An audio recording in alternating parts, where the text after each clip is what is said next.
Okay, kita drive santai-santai S70 baru. Yang ni Fletcher X dia ada sunroof.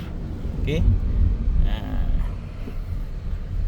Tu dia, ni power baru 4 cylinder, 181 PS, 250 Nm.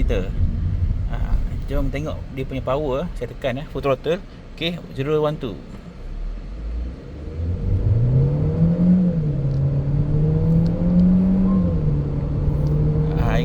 Kali ni dia tuning ECU lebih refine lah.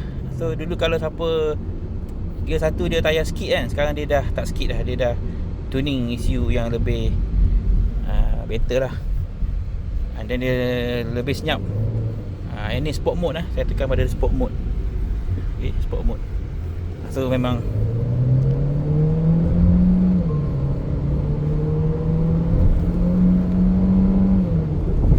lepas tu dia punya handling pun better lah daripada yang sebelumnya sikit.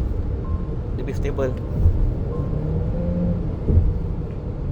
Okay, mana ada berminat boleh tekan link di bio. Bye bye.